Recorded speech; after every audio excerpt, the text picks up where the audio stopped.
1 in 3 property transactions in England and Wales last year collapsed before completion, not fell through after exchange, which is relatively rare because of the legal and financial consequences on both sides, collapsed before exchange during the lengthy, legally uncommitted period between offer acceptance and the point at which contracts become binding on the parties. That figure, 1 in 3, is the highest recorded rate of pre-exchange collapse in the history of the data, and it reflects a transaction system under more structural pressure than at any previous point in the modern era. And the reason it matters isn't just that it's inconvenient or frustrating for the parties directly involved. Every collapse chain costs buyers and sellers money they don't get back, delays the people above and below them in the chain, and in many cases pushes both parties back into a market that has moved against them. In the next few minutes, I'm going to walk you through why chain collapses are at a record high in 2026, the 6 specific mechanisms currently driving them, and what buyers and sellers can actually do to reduce their exposure before the problem lands on them personally. I've been tracking the UK property market for years, and the pre-exchange collapse rate is one of those statistics that reveals more about the structural health of the property transaction system than almost any other single number. Let's get into it. It's worth putting the 1 in 3 figure in context because it represents not just individual disappointment but a systemic cost. Every collapse transaction generates wasted solicitor time, wasted survey costs, wasted mortgage arrangement fees, and a ripple effect through the rest of the chain that frequently causes additional collapses above and below the original failure point. The total economic cost of pre-exchange collapses in England and Wales each year runs into the hundreds of millions of pounds when you aggregate the professional fees, the time lost, and the secondary market disruption caused by chains being rebuilt. That cost is borne almost entirely by the buyers and sellers involved, not by the system that created the conditions for it.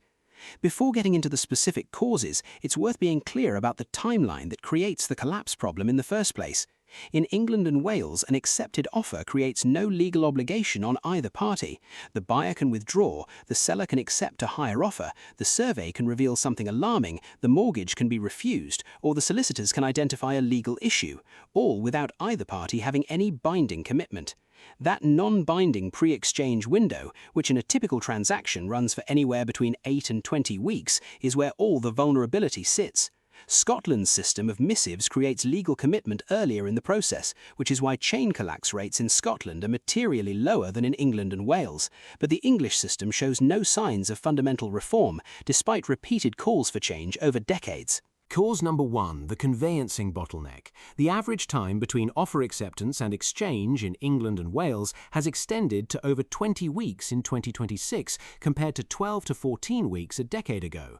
The primary driver of this extension is a chronic shortage of qualified conveyances combined with a workload that increased dramatically during the transaction surge and has never fully normalized.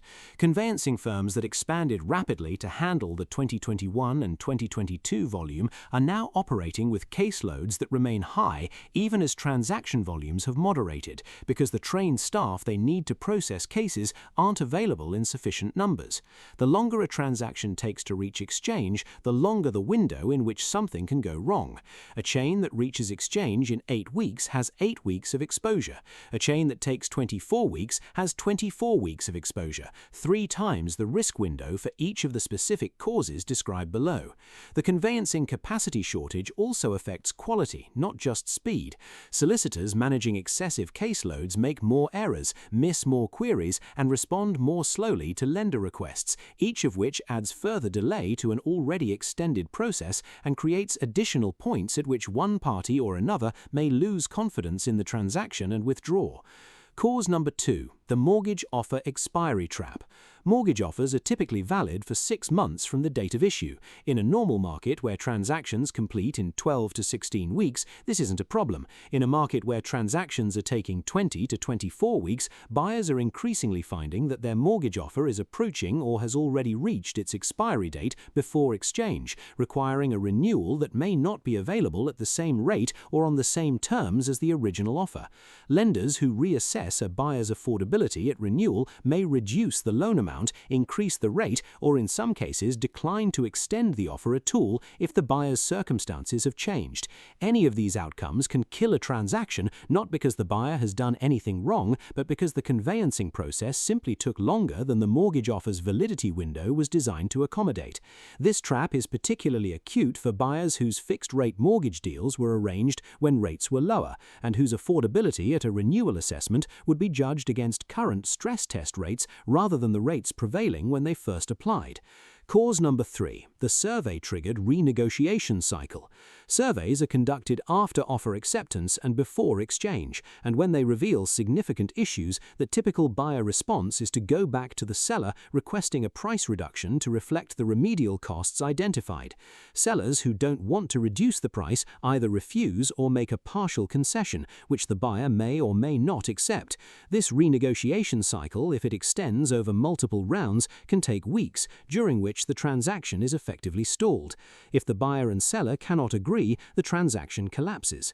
In 2026, with buyers considerably more price-sensitive than during the pandemic surge, the willingness to simply accept a survey finding and proceed without a reduction has declined, which means a higher proportion of survey-triggered renegotiations are resulting in either prolonged delays or outright collapse. The structural problem here connects directly to what was covered in an earlier video on this channel about survey reports.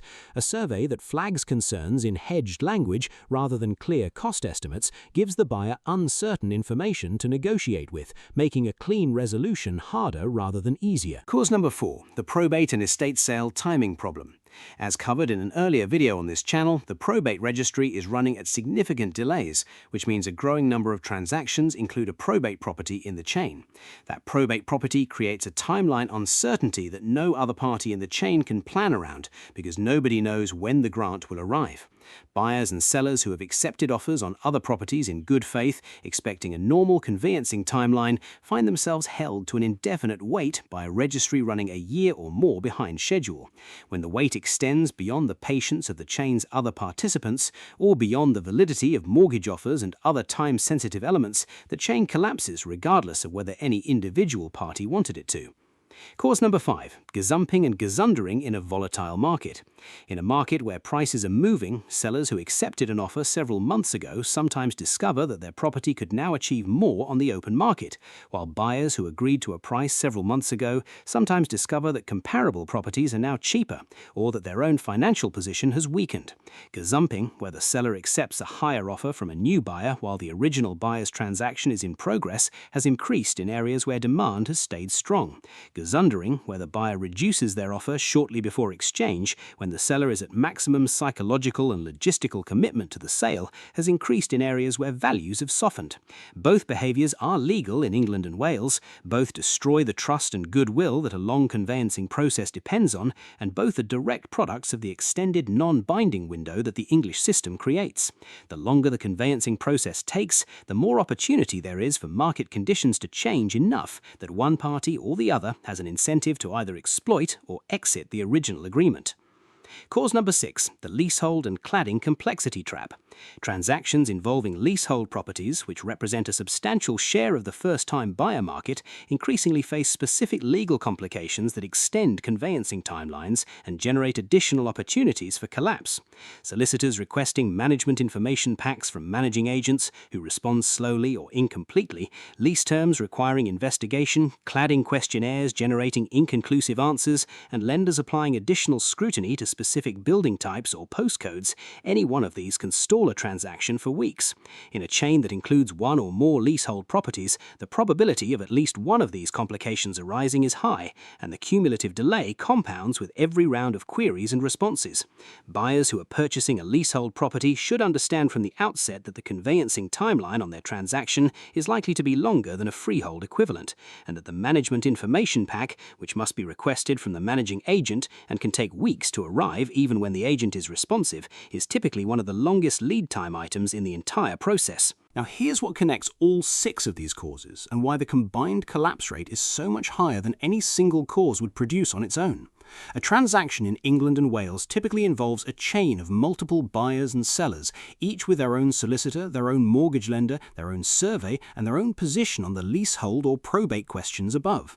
The collapse risk of the chain as a whole isn't the average of the individual collapse risks. It's closer to the maximum because if any single link collapses, the whole chain collapses.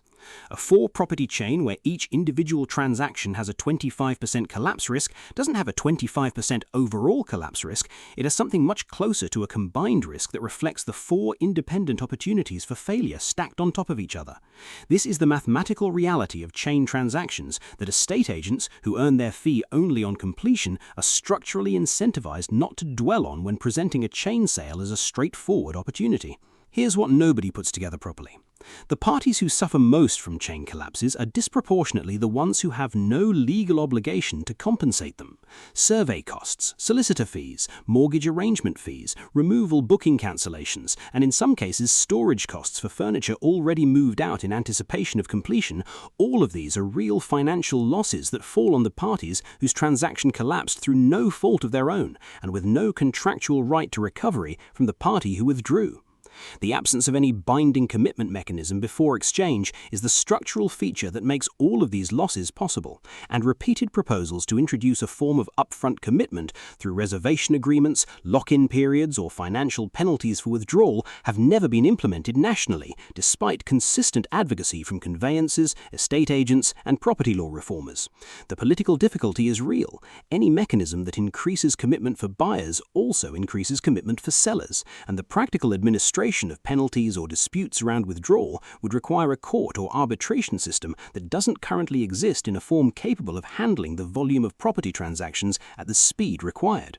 So the current situation persists, not because no one can see the problem, but because every proposed solution creates its own set of practical objections. Here's how this plays out for buyers and sellers who don't actively manage chain risk. They accept an offer or have their offer accepted, hand the process to their solicitor, and wait, occasionally chasing for updates, but not systematically managing the timeline, the mortgage offer validity, or the positions of the other parties in the chain. When something goes wrong 6 weeks before an expected exchange, they discover the problem too late to address it before the chain starts to unravel. Here's how this plays out for buyers and sellers who do manage the risk. They establish from the outset how many parties are in their chain, whether any involve a probate property or a leasehold complication, and whether all mortgage offers in the chain are valid for the expected completion timeline. They chase their solicitor and their estate agent weekly for specific progress updates, not general reassurances. They ask their estate agent to confirm what they know about the other party's positions, not just their own transaction's progress. Where a delay is identified in one part of the chain, they work with the estate agent to understand whether the delay is manageable or whether the chain is at risk of collapsing entirely, allowing them to make informed decisions about whether to continue investing time and money in the current transaction or begin exploring alternatives while they still have options. Here's how this plays out at the market level. Expect the chain collapse rate to remain elevated for as long as the conveyancing bottleneck persists and as long as the non-binding pre-exchange window remains as long as it currently is.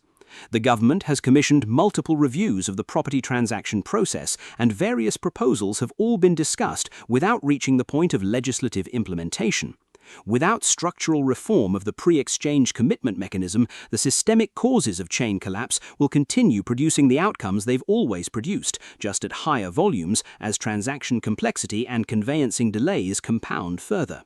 If you're currently in a chain or about to enter one, the most practical immediate steps are to confirm which properties in your chain are leasehold or probate, confirm all mortgage offers are valid for at least 4 weeks beyond the expected exchange date, and have a clear renewal path if needed, and establish a specific weekly communication rhythm with your estate agent about the progress of every link in the chain, not just your own.